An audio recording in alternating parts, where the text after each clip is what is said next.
Okay, so you're still on board with the Fierce Sven here in a duel lane with the I do think so. Definitely. Yeah, right. I think that's right.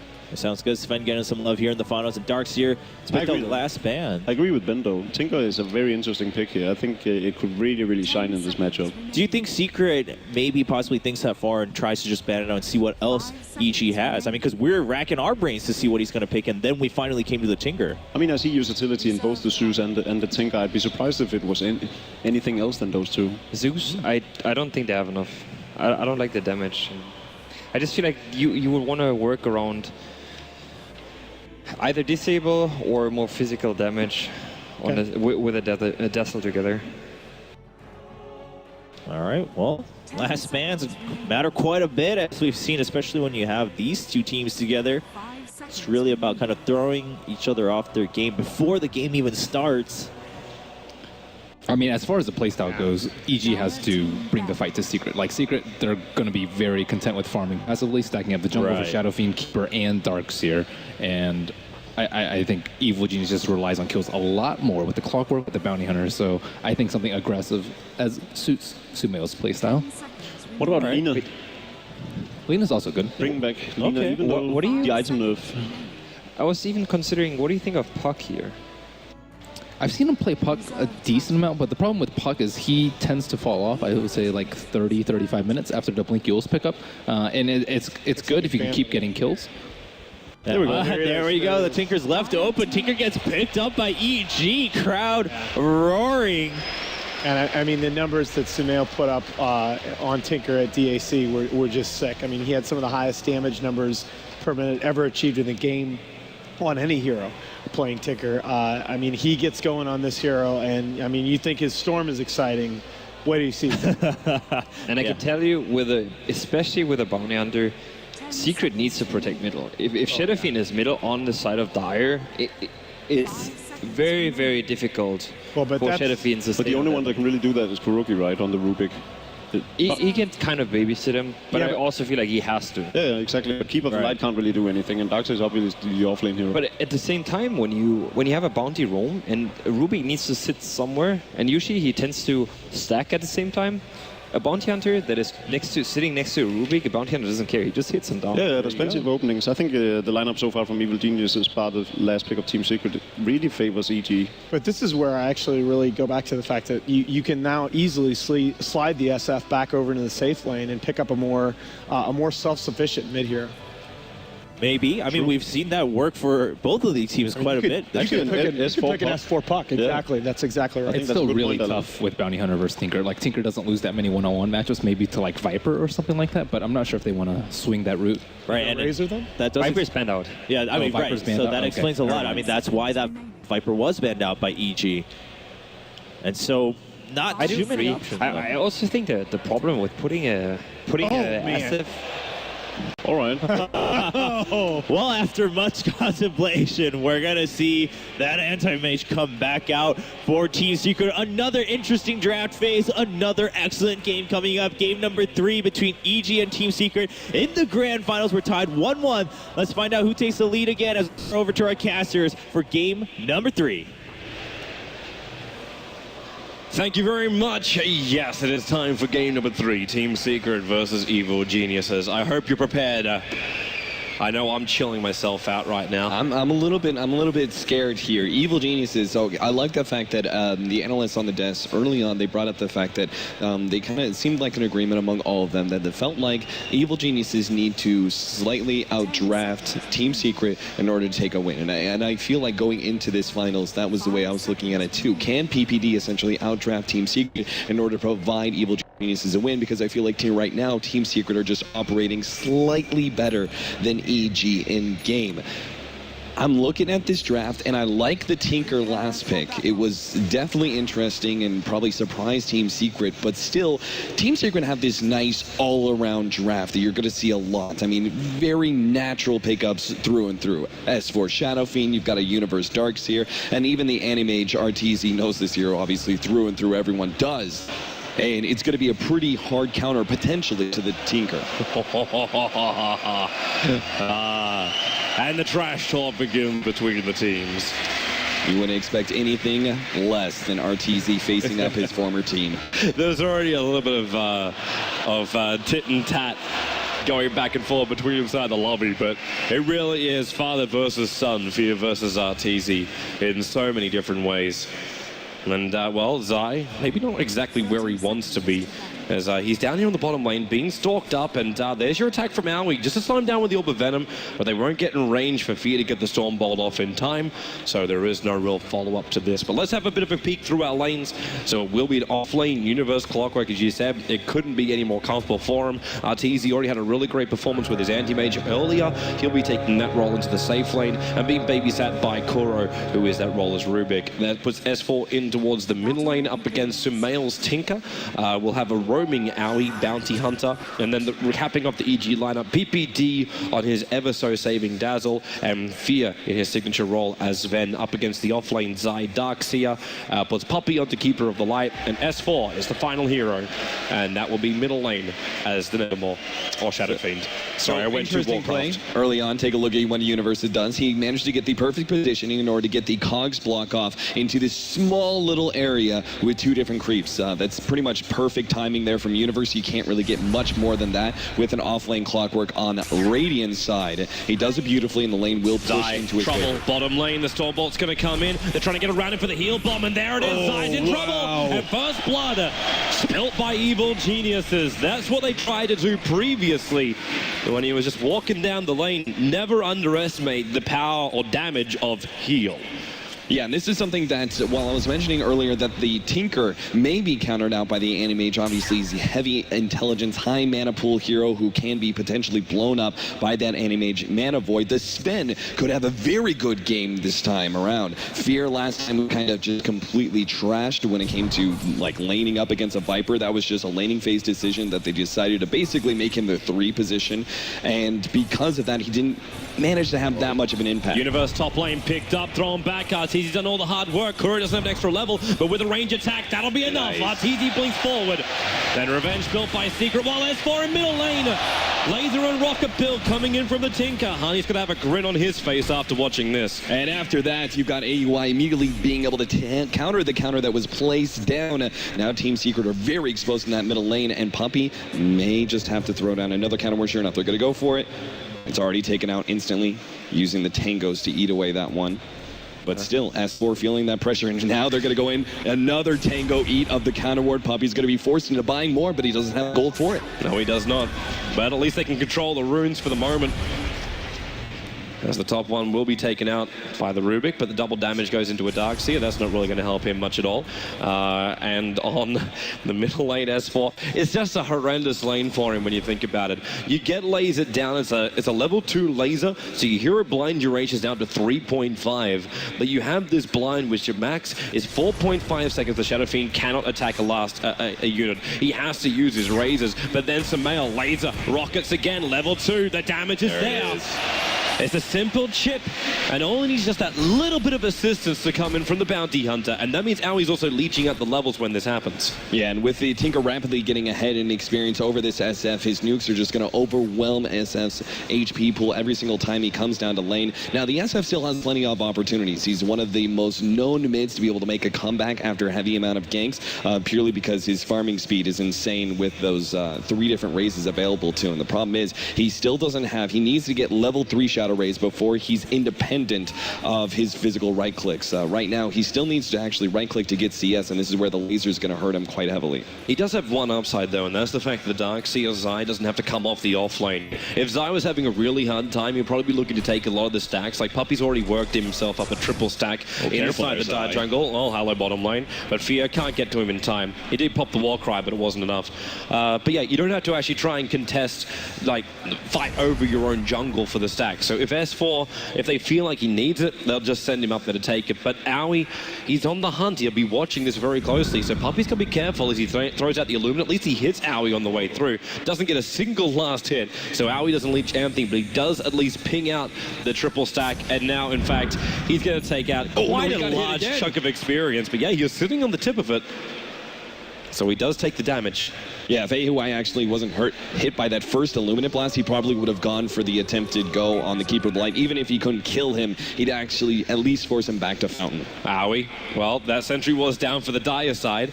Kuro's right next to him, but obviously he's got no idea that Owie is standing next to him. And look, PPD even rotates in mid, so there's 3 heroes now arriving in for EG up against S4. And with the Bounty Hunter potentially being able to start out right next to an ally, they can actually get a double nuke there. The right click, the Shuriken, as well as a Shadow Wave heal. Could be a decent amount of burst damage, but they decide against it. He just heals up AY a little bit, and he will go back to roaming into the Keeper of Light's jungle. Now notice, because of the fact that they're actually rotating the Rubik around quite a bit, and they also have the Keeper of the Light who's focusing more on jungling than anything else, yes, our Darkseer isn't getting much, or he's getting a lot of experience in that bottom lane, but so is Universe. Yeah. And the Darkseer with levels, we saw, well, sorry, Zai having a great old time, Universe with the Clockwork, yeah, they're both 4 and 4. And both of these heroes, like, it's a little bit more essential that the Darkseer finds 4 levels. And, yep, he's pretty low. But S4, he actually hit the raise from that range while on top lane. That's easy. Trying to survive against the battery assault, unable to do so. So it is a call for a core trade-off. I mean, I think that's almost worth it. Losing the Tinker is a huge loss, but then being able to get an Animage kill so early on to this game is huge for Evil Geniuses. I can't believe they found that opening. S4 obviously very happy with the amount of experience they picked up from that kill. Will now jump into that level 6 and will start snowballing with that farm, whether he's able to utilize the lane that much or if he feels enough pressure, obviously, go into the jungle and farm that one up. Puppy may just have to, both Puppy as well as Universe may just have to give that up because S4 is the highest priority farm right now behind RTZ. Yeah, they need him to be strong. And, well, he's probably not even going to get the 6-minute rune on bottom. He's on top of Owie, but who's going to get the rune? And it actually goes to the Shadow Fiend. But Owie starts his attack. Raise number 1, raise number 2. Sentry Ward's down. He can see him perfectly. Just raise number 3 does the work at S4. Punishing Owie on that Bounty Hunter. Very greedy play from AY, and he gets punished quite heavily for it. Now, the S4 Shadow Fiend is getting pretty out of control now. It's going to be up to Universe as the next one to step up to the bat. Bounty Hunter provided pressure for the first 5 minutes, but he can't really do much now. Now he needs to actually try and get his level 6 in order to start utilizing that track goal to help Evil Geniuses get ahead and kill. And it's going to be Universe, once he gets that hook shot, who's going to be able to put pressure on S4 instead. Again, the counter of the Sentry Ward in mid. The is real. But obviously, you can always just come in and get rid of it if you know where it is. Puppy's still farming up. Just playing around with the Mud Golems for now. And Owie, in fact, leaves an Observer Ward behind. In fact, Puppy throws down one of his Sentry Wards so he can see when Owie comes in range. Now, Owie is running the edge of the vision. He moves over. Universe does not have Hookshot. In fact, he is 1 creep away from having Hookshot, but he gets in range of Battery Assault over on Puppy with the rocket and the extra attack. They will find the damage, but Arteezy, yeah, he's not going in any deeper. Universe will bottle up and back it up. There's no way Arteezy can find a kill there. Note also that Clockwork did go for the maxed out Battery Assault build. Sometimes you see a 2nd level on Flare just to help ensure easy CS, but he's facing an Animage. He's low on mana anyway, so he wants to max out the kill potential, particularly against a high value target like SF. That's probably the only way you can get an advantage back inside the lane, finding pickoffs like this. Owie stalking at, with the Observer Ward, he's already got the extra information. And S4 might be watching himself very closely too to see this experience tick.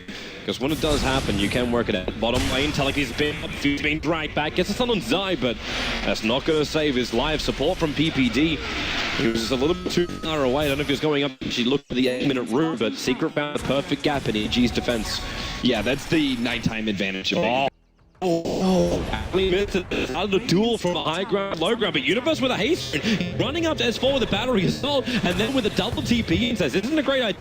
Then nice wait. No, it was I who came in. Koro, the second one, he oversees welcome with the Teleki's to pick up. All he wants to do is force S4 back behind that tier 1 tower where AY will be able to strike with that level 3 Shuriken. He could get it now, but it would... Zai's babysitting him so close. Yeah. And the ball's just arrived too, so he's not going to find the damage required to get the kill. And meanwhile, Arteezy almost finished that tier 1 tower on top lane. Universe will come in, and Arteezy, well, he's got the choice to contest for it. The fortification will be there, stopping the Catapult from getting the last hit. Tier 1 tower being denied. his farm. Radiant's top tower He's has also been denied. trying to stay on time at Battlefield as the anti-mage. It's the whole goal of him. He's meant to be bigger than the Tinker ever will be. Yeah, you're hoping to look at maybe a 15 average after your. And RTZ slim marks that one. Surrounding by Kuro. Just stole level 1 Shadow Walk. Obviously not greatest level 1. But it'll give him the ability to try and find someone in the Radiant jungle, and that gets it up for a gank with Puppey and Zai. And in fact, they're actually going to bring in extra help. S4's moving down, and this is not visible by any Radiant wall. And in fact, if Kuro walks around the corner now, he'll probably scout at Universe. There's a lot of support coming down to Zai. Hook shot in, Puppey's going to start the Illuminate, or use it fast on cooldown. The God Strength, the cogs are up, and with Bolt still off the fifth, picked up. Race won the Illuminate from Puppey. The attack from Airborne will hit its mark. The tracks are up from Alwi. They're chasing up Kuro. Not to mention the rest. Kuro turns around, he actually stole the ball, put down the sentry board, hoping that Alwi would continue the chase, but he does not do so. The Stormhammers steal there from Kuro what won that fight. Being able to throw it out onto the Sven and also with the clockwork at the same time gave them that extra kill that was the... As it is, once both of these teams rotating around quite early on, just because of the draft and maybe just because of that we're seeing in this current tournament, but so much of that 10 to 20 minute marker is very important to try and win. So we're seeing a lot of rotations. Not many heroes are actually just AFK farming as we would see maybe in just so much as 2 months ago. Someone who's really doing that would be easy, and obviously that's the job of an anime, just to try and get that Battle Fury as quick as possible. Yeah, but the difference is between like what you're talking about, game number 1 and game number 2, we saw the rotation, but there weren't that many engagements. It was always just pulling back until there was probably one of the big fights, but there's a lot more kill potential with the hero in this game. Hence we have 12 kills within the space of 11 minutes. We've actually had more death and destruction within the, well, 11 minutes of this game. We probably have if you line up both game number 1 and game number 2.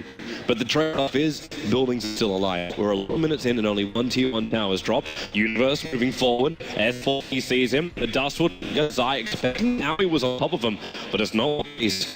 They leave Observer Ward behind. Meanwhile, Kuro is having some fun with in the bottom lane. The double DPs are coming in, and Kuro got to be careful. Somehow with BT's up, he's for the soul. He'll get it off with a telekinesis, but Kuro knew he was dead. Puppey, Illuminate. More. Somehow you probably shouldn't be there for the Illuminate to hit. Meanwhile, S4 goes for the Requiem Assault. Back in the wall. Alwi for him. Mana Void from Arteezy finds a kill, and Fear so low. Arteezy blink 1 second away, but the heal will be keeping him alive. That's Fear running away. The Dazzle Weave was also having an effect, so it's high armor to get through. Clockwork, Universe, was having a look at Arteezy, but didn't want to go any further. Yeah, I love the fact that Arteezy was actually willing to make that rotation, because at this point you want to make sure that evil geniuses do not find too many pickoffs and don't go unpunished for trying to go for those early track gold kills. So I love the fact he was willing to actually rotate around despite the fact that he hasn't actually finished up that Battle Fury just yet. Counter warding wards being placed, but Universe has snatched Puppey. Yeah, they pick him up, throw him out, that gets him out of the cogs, but Puppey still being pushed out and then heal bombed. It's the Universe who does find the kill, and that's going to help him get that blade mail up very, very quickly. And while all this is going on, Samel's already picked up his BTs, Soul Ring, Bottle, Null Talisman, everything a good Tinker needs, but he's also got 1900 gold. This Blink Dagger is going to start to come up, and as far as chasing a very high maneuverable Tinker, Secret don't really have great abilities for this. Because what are you going to get? You got Blink Anti-Mage. He's not going to be able to chase the Tinker when he can rearm his own Blink Dagger. Surges, Illuminates, Blinding Light, like there's a couple of things here and there, but nothing really chases over a distance. Yeah, the Blinding Light later on to the game will definitely be a very critical factor. But the same problems when it comes to catching out the Tinker on the side of Team Secret also happens with EG in trying to catch out Arteezy's Anti-Mage, right? They actually do not have that much lockdown. Clockwork isn't particularly strong there. It's namely just the Sven Stormhammer that's your longest duration stun to control that Anti-Mage. So he really needs to get ahead in farm, and he's already felt a lot of pressure that has kept his net worth right around the middle, these 10 players. which is not where he wants to be. He wants to have that Mask of Madness, go into the BKB, be a huge warrior during the fights. But he's not getting it at the moment. Dire Observe ward down by Kuro. The amount of wards that have been killed off during this game is unbelievable. He de-wards out EG's ward, which is looking on the other side of the tree line, so that understand who is attacking and how many of them are attacking into that tier 1 tower on bot. And they realize, okay, we have no vision. They probably have it themselves. We're not going to find a kill on bot lane, so instead rotate up, maybe find a kill on S4, but it's exactly the same time as he moves into his jungle. Everyone goes missing, and Secret just hold defensively. Yeah, I said early on that Fear could have a really good game as this Sven, because I feel like the Sven is a pretty good carry versus both the SF as well as the Animage. You've got yourself at least a disabled. Oh, they know where he is. S4, they're right on top of him. Now they start with a weave, but already the recall's coming with a hook shot in from Universe. They can't pull him in time. S4 being hogged up, pulled down, and brought down. 36 seconds on the sideline. But the trade-off will be the tier 1 tower on bottom lane. Well, I'd say that if the creep wave could survive through the March of the Machines of Sumail, and maybe even Arteezy. Yep, there's your blink dagger up from Sumail. Arteezy in the trees, just trying to stay hidden for the moment.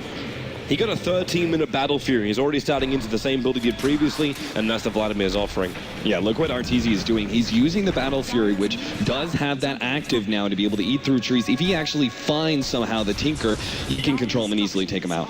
Okay. I was about to say track kill, but Aoi didn't go in with a Shuri toss as well, so Fear didn't have time to get in range for the Stormbolt. It looks like that's what he was committing to after triggering the Warcry. And they still take the tier 1 tower, EG. With 9-7, there's not much in this, under 2,000 gold, as well as experience the difference between the teams. S4 saw the TP down the bottom lane. He's just trying to force it. Take out the creep wave, beat into the tower, but the rocket spam as well as taking damage from the tower is not a healthy way for S4 to do this push. And in fact, now with the Clockwork Rocket coming in, Universe is hook shots out of range. You can't reach anyone from Secret. And the Observe ward's also watching most of the movement from EG. Note that the more popular builds of SFs nowadays, which is Mech BKB, is actually being surpassed here from S4 with Yule Scepter. Yule Scepter does a couple of different things for you. First of all, Yule Scepter will help a little bit to deal with the Clockwork Blade Mail that has been picked up. Obviously, Mech and BKB would do that too. I think the most notable factor, though, is going to be picking off the Tinker. This actually allows the SF to potentially solo out this Tinker multiple times. If he gets a Blink Dagger, catches him, Yules, obviously the Shadow Requiem is going to do most of the damage on Tinker. It pretty much eliminates him right there. That could be a really good way for them to hunt him down, SF on one side, Animage on the other, and just look for that opening on the Tinker, who you know is going to be split pushing these lanes. Mm-hmm. I want to watch Puppey too. You talk about Tinker also split pushing. When does this Aghanims arrive? 1,200 goals on Puppey. Do you just try and rush for the Aghanims in this game? Or do you think, okay, I need to go utility items. I need a 4-staff up against someone like a Clockwork? I don't think a 4-staff would be bad for being able to save your allies. I would actually... Wow! Oh. Okay. Oh. That was a little bit off. Misses the hook shot and then gives the hook shot over to Kuro. Yeah, you can't afford to make those kind of errors just because the track gold obviously makes that kill worth so much more. And then on top of that, we're talking about the potential Aghanims or what have you for the Keeper of the Light. Shutting down his farm is not the most paramount thing for Evil Geniuses. Kuro is still tracked up on the back lines, and S4 moves forward. Well, he sees the EG Kuro moving forward, and Fear. Stormbolt, maybe he can kill off Kuro with one swipe, two. Okay, well, that'll do it. With the rocket also helping out. S4's on the run, but Fear moving so quickly back behind that tier 2 tower. Stormbolt in 4 seconds time. A little bit too far away, but the rocket's still coming in. S4 able to regenerate in time, but that's soon to go down. But Puppey, now he's in trouble with a Stormbolt connecting on both. They've got the movement speed because of the track. They're still a 2-for-1, and Arteezy's joined the fight. The back into a 3-man wall, and the Illuminate. Alien, 18 HP. The illusion from Darkseid will get the kill. Sumail try and dodge as much as he possibly can around the tree lines. The surge is up. He's TPing out in between the trees, and he's found him. Arteezy finding the mark, finding another kill, going 3-for-1 on this Anti-Mage. That was all side, though. That could have been such a better engagement if Arteezy had actually used his ultimate. He's going for more. He's going for Universe, burning off the mana, taking a lot of damage as well to do it because the Blade Mail, but blinks up, looking to chase, but doesn't want to go too far. Dazzle is right behind him. So essentially, Zion Manning hit that 3-man vacuum. That was an excellent opportunity. He was trying to set up RTZ for a mana void. If he'd actually mana voided all 3 of them with putting it on, I think the Tinker probably had about half mana. Would have done a sizable amount of damage, killing 2 probably almost instantly, and then they could have chased down the Sven as well. Still, though, an excellent fight for Team Secret as Evil Geniuses just simply get a little bit too overly aggressive, trying to use that movement speed advantage of the track to chase down multiple heroes while they're deep into the tier 2 tower area. Man, they can get really punished for this too. Because with this kill, with the multiple kills, TZ now has a blade of alacrity. This Yash is going to be coming up a lot quicker. In fact, he does pick up the Band of Elskin and almost has enough money to finish the full Yasha. But Keeper of the Light, as having all the space in the world to farm up in the jungle, he's got 1,200 gold after picking up the point booster. And even Kuro, he's still walking around with arcane boots. He stole Shadow Wave from PPD and doesn't even really need a Blink Dagger. Even the way he stole that Shadow Wave, Zai surges him in so he can get in range to get the steal. You keep the creep waves up, you keep your teammates alive, and you have many options as far as Secret's Initiation goes. But Initiation just got better for EG. A Blink Dagger is now on their Sven, and they instantly move into a smoke with PPD. Yeah, pretty much a necessity if you want to be able to lock down this Animage a bit better. So the Blink in, the preemptive God Strength that they're trying to gank the Smoke, Animage. where's the dust? S4. Oh. The smoke broke, he triggered the dust, but Aoi ran up the river. They saw him because the Dire Observer Ward actually saw him redo the Ghost Walk in the river, but they have no detection. Actually, yes, they do. The Sentry Ward from Kuro, pick him up, throw him down. Kuro will take the kill very quickly. That was the Fade Bolt, the Shadow Wave going to work. That was an amazing Houdini maneuver from AUI, who simply disappeared from those mass nukes from Secret, and now they're going to utilize this position to try and do Roshan, though I don't think this is a play they can make. It's just a bit too risky this early on into the game. Yeah, with the hook shots and the ability just for March of the Machines to lock you inside the pit, too dangerous. So they just back it up. And they don't have to take the risk. Remember, Arteezy is now level 16.5. He is just ripping through this lineup. Well, there's Hookshot going on the middle lane as Universe. He's in there with Zai and Kuro with the heal, actually doing some nice return damage. Talon needs his drag back and Sun into fear. Even Stormbolt being stolen, hitting in to that Paul Sven who cannot keep up. And Zai on 93 life, running back in. Maybe he can survive. The track is on him. Okay, he will not survive. Down for the count. The Rockets are also scouting out Puppy, but no hookshot available. Fear triggers the war cry. They want to dive underneath the tier 2 tower. Universe can tank quite a hefty amount. Goes for the Illum, any kind of damage he can do. And S4 winding up the Requiem of Souls. Not really in range, but then again with the Raids and the Fear, Universe is still in the trees. Fear, one attack will get the kill. He blinks forward, but Kuro is waiting for him. Gets us on an Aoi, and actually steals Shuritos. Well, he already threw it. I mean, doesn't matter for it. So Arteezy can't find any opening. In fact, Aoi kind of hopes that Clockwork can fire a rocket to help him out, but that's from one side of the map to the other. Won't work. End of the engagement. But there it is, still Vlad's Battle Fury, Yasha, soon to be the Manta style picked up from Arteezy. I simply feel like the rest of Evil Geniuses didn't manage to take enough of a lead to be able to shut down this Animage entirely, so now they have to kind of play for late game. They can get some small skirmishes through and through. Arteezy. Universe having a crack at him, battery assault, nice cog pushback. They're still mana though, for a quick blink away and then TP as well. They're really hoping that Animage would blink over the river into the hands of AUI, unfortunately. Instead, he blinked into the Roshan pit and TP'd out. Smart play from Arteezy. Well, for now, Arteezy still very happy with his position. Stays alive, doesn't delay the mana style of his. But Aoi is finding a lot of openings. They're just not being able to capitalize really on it. And PPD can't really help him out either. He's has Magic Wand as well as Arcane Roots. In saying that, okay, there's the rest of his items. I'm like, wait, I'm sure he owns more than what he's got. And that's why the Cloak arrives in with the extra consumables. But he's level 11 on this Dazzle.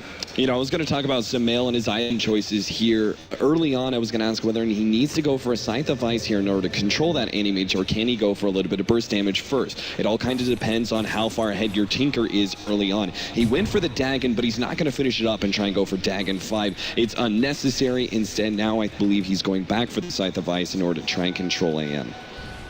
Well, if he can do it, but at the same time, then he has to jump and instantly get that Hex off before Arteezy was able to work his way into a BKB. Because that might be his, well, it will be his later game kind of approach to have that long duration BKB. Manda for now.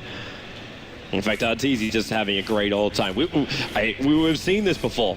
He moves all through the Radiant jungle, takes as much of their farm as possible, skips out every single creep wave he possibly can, and, well, there's Blink away. He's still going to have that missed chance on him, but he's got support behind. It's Zai, but there's your hook shot in. Can he hold back? That's great. Push, Van he blinks himself away. The forward disjoint, and Zai sacrificed himself for the greater anti-mage, who gets recalled back out to Puppey. That is a worthy sacrifice. That was just a half a second between Arteezy being able to get away from that Storm Hammer and it actually landing and him blowing up, and that would have been a critical pick-off. Them shutting down his net worth, that actually would have then jumped the Tinker ahead in the net worth board. Sumail's doing an excellent job keeping up with Arteezy. He can't obviously jungle nearly as efficiently, but he's still keeping the side lanes pushed hard enough that he is getting the necessary late-game items to counter this Animage. Team Secret are going to reach a certain critical tipping point where using the Animage as a sort of 5 or 6 slotted carry, they kind of have to go all in and try and finish the game before the Tinker gets too big. But Tinker is rapidly putting a timer on Team Secret, I feel, with the amount of net worth he's picking up. So I'm wondering just how long that time is going to go. The split push is not bad, but getting into the high ground of Secret is not easy. While Secret have been able to hold on to quite a fair amount of towers, they're finding more pick-off potential. Like S4 blinks himself away from that little bottom secret shop, and they recall in. They want to try and fight this one. Where's your surge? Kuro has it, but he cannot get close enough to find an opening. They put down sentry wards, hoping they find the bounty hunter there. But it's just not to be the case. S4, who just picked up the blink dagger Middle from lane, a side jump shot. in. Arteezy, nope. I thought he might have a little bit of control and go for the Mana Style burn off into the Mana Void, but Universe is fine. Triggers the Blade Balance, very, very happy with life. Now the utility of the Force Staff available for Universe as well.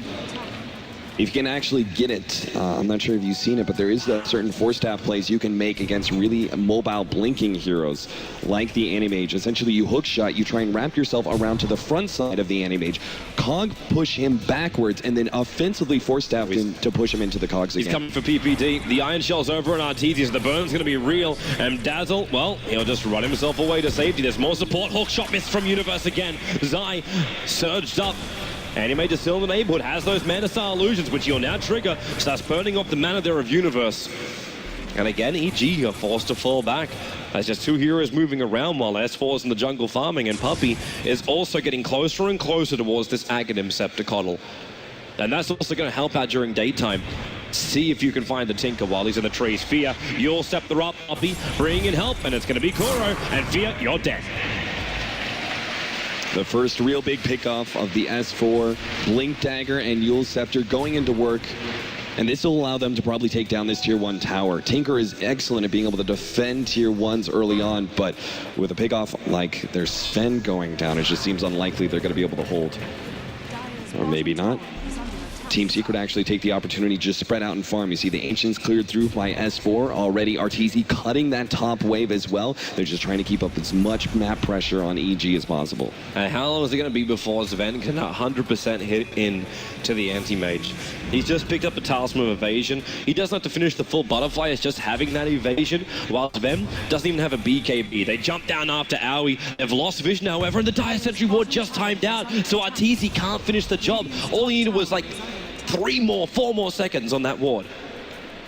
And there it is, the Aghanims from the Keeper of the Light. This is going to be insanely hard to deal with. The split push play and counterplay between the Tinker and then the Keeper of the Light and the Anti-Mage. They're going to be all over the map, but there's that Scythe of Ice. So now Tinker actually has some catching mechanisms, whereas before it was just the Anti-Mage and the S4 with the Yule Scepter that could have caught the Tinker. Now he's actually able to be offensive onto these heroes. Anti-Mage really needs to find that BKB. If they can keep him Hex all the time and just pop off the magical damage, then Arteezy's in a hell of a lot of trouble. Well, remember that Hex no longer removes, it no longer applies that break mechanic, right? So he's actually able to still keep the evasion. So going straight for the butterfly will still increase his survivability, but there is a certain amount of danger, right? Just because you're dodging hits when you're Scythe of Ice, you still have to think about the fact that he's going to be rearming you and perma-disabling you. Yep. He could do that, and then you can add in Sven. And Sven doesn't have any kind of like immunity himself, but if Tinker can keep the control up, he can dish out the damage required. Looks like Secret again going to come for Roche, as they're just recalling him in. And that's going to be Arteezy brought back to the engagement. And EG, at least they're all alive this time around, but they're not really in position for it. Fear's too far away, and Roshan's dying too quickly. So this will be the Aegis Immortal. And they really haven't given anything up for it. I mean, a little bit of push at top lane, but that's going to be quickly dealt. Hook shot, that range is too far away. He's not going to make it. They just give up. There's no way they go for that fight. I mean, that would be a complete suicide play to try and basically steal Aegis and then instantly die again. Universe decides against that. Instead, they're going to try and push pressure up on the top lane where they're expecting a TP to defend. And maybe they can find themselves the pick-off.